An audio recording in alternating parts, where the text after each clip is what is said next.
On October 4, 2017, 8 heavily armed pickup trucks left the village of Tongo Tongo in Niger, West Africa. They were several U.S. Special Forces and African soldiers in search of Doundou Chefou, a high-ranking IS leader in the region. Only a short time later, the Special Forces were ambushed and became the hunted themselves. The tragic events, in which the Green Berets fought for their lives on their own, became known as the deadly Tongo Tongo ambush. As soon as the convoy left the village, the rear vehicles came under enemy fire from a well-prepared ambush. The fire was sporadic at first, but became stronger as they reached a small forest. To counter the enemy, the soldiers halted and dismounted under covering fire. The team leader of the Green Berets then formed a squad with 4 Nigerian soldiers and engaged the enemy forces, neutralizing 4 insurgents. Once the threat was eliminated, however, they noticed something far more concerning. The gunmen they had just engaged were only the tip of the enemy forces. Behind them, nearly 100 more enemies were advancing on motorcycles and pickup trucks, equipped with machine guns, mortars, and other heavy weapons. The team leader, recognizing the danger, ran back to the convoy and ordered his soldiers to withdraw as quickly as possible. However, since most of the forces were spread out, the evasion was delayed and uncoordinated. Therefore, 3 Green Berets, who had previously covered the withdrawal of their comrades, suddenly found themselves alone on the battlefield. They were Brian Black, Jeremiah Johnson, and Dustin Wright. The 3 Special Forces now faced nearly 100 enemies and had no heavy weapons or air support available. Following the principle of fire and move, they tried to disengage from the enemy, but the IS fighters were too fast and too many. Despite the Green Berets' accurate defensive fire, they were getting closer and closer. Every yard gained allowed the enemy to engage the Special Forces even more effectively. Brian Black was the first soldier to be hit, as he ran alongside the rolling vehicle to provide covering fire for his comrades. He died instantly. Johnson and Wright returned fire before pulling Black into cover behind the vehicle. But as the enemies got closer, both realized they would be overrun at any moment. Within seconds, they made the difficult decision to leave their fallen comrade behind and ran for their lives. In the open steppe, they initially managed to escape the hail of enemy bullets, but soon Johnson was hit and fell to the dusty ground. Wright turned and saw Johnson badly wounded lying on the ground, with bullets hitting all around him. He had a chance to escape and perhaps save his life, but decided not to leave his brother to the insurgents. He then ran back and defended Johnson until he too was hit and went down, badly wounded. According to the Geneva Conventions, wounded and obviously incapacitated are under protection and must be cared for. In the video footage, Johnson was almost motionless on the ground and could no longer lift a weapon.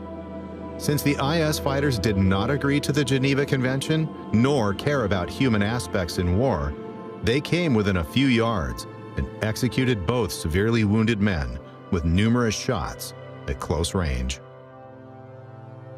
Staff Sergeant LaDavid Johnson was the 4th American soldier who was killed during the Tongo Tongo ambush.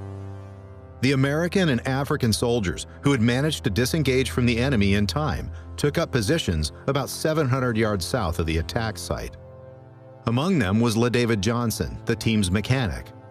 When the group realized they'd left 3 comrades behind, they tried to contact the squad by radio, however, to no avail. Finally, 4 Green Berets volunteered to run back to the dangerous battlefield to search for the soldiers. After the rescue squad set off, the forces that had just escaped were shot at again. Johnson returned fire with one of the mounted machine guns on the vehicles. When ammunition ran out, he continued to engage the enemy with his sniper rifle. However, as the group was threatened to be surrounded by the enemy again, the team leader had to order an evasion maneuver for the 2nd time. The vehicles began moving and sped away at top speed to escape the hail of enemy bullets. In the process, they left Johnson and 2 of the African soldiers behind, assuming they would join the convoy in a moment. However, enemy fire became so intense that Johnson was unable to enter his truck, which had its driver's side facing the enemy. As the insurgents came closer, the three soldiers had no choice but to escape on foot across the savannah. They ran as fast as they could. The enemies reached the empty pickup truck, recognized the fleeing soldiers, and immediately pursued with their vehicles. The African soldiers got about 400 yards before they were caught up and killed. David Johnson, who had tremendous stamina due to his good training, managed to run almost a mile from the enemy before taking up his final stand at a small bush.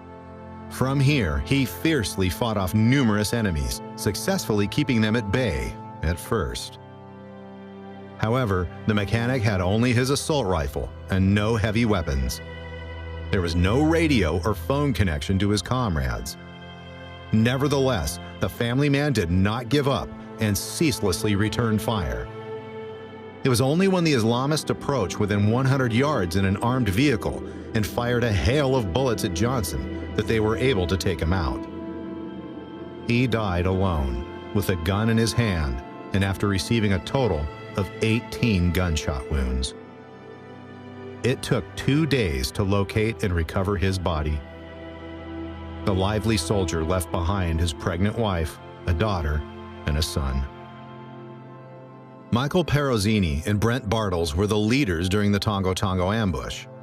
In addition to their American comrades, they also coordinated the African soldiers. Even before the ambush, they had expressed their concerns about the operation because they had no heavy weapons or air support. Moreover, they'd been in the field for a long time and desperately needed to rest, as well as replenish their supplies. Nevertheless, higher leadership urged them to continue the search for the IS leader.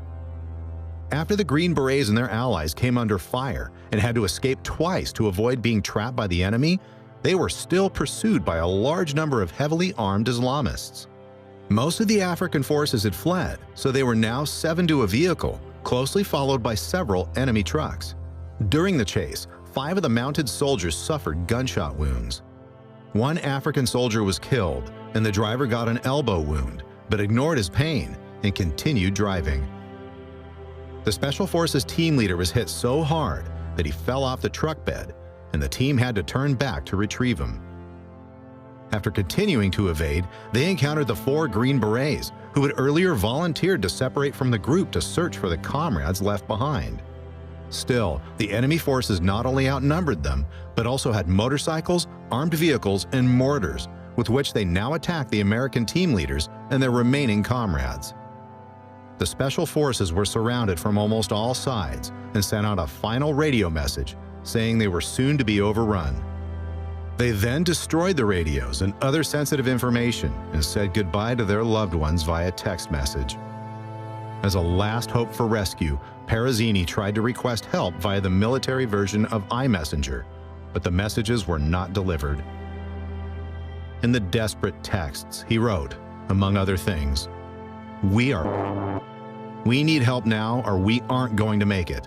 Tongo Tongo is a bad village." Other special forces stationed in Africa heard about their comrades' hopeless situation and desperately asked their leaders to be allowed to help. One group of Green Berets even boarded a helicopter without waiting for any orders to fly to the attack site, but had to turn back. Only 1 French commando showed up after about an hour, along with air support, where the survivors rescued. During the Tongo Tongo ambush, 4 Green Berets were killed, as well as 4 African soldiers and a translator who had been working for the military. For their exceptional performance and camaraderie, even in the face of certain death, all the fallen were awarded Medals of Valor. Dustin Wright and David Johnson were posthumously awarded the Silver Star, while Brian Black and Jeremiah Johnson received the Bronze Star. The African soldiers also received awards. 2 Nigerians received Bronze Stars for their actions during the ambush. The first soldier had assisted in the successful flanking maneuver on the insurgents, while the second Nigerian voluntarily exposed himself to friendly fire to alert his comrades to their mistake. The funeral of the fallen soldiers was attended by a total of several thousand people. A brotherhood that no one else could ever understand.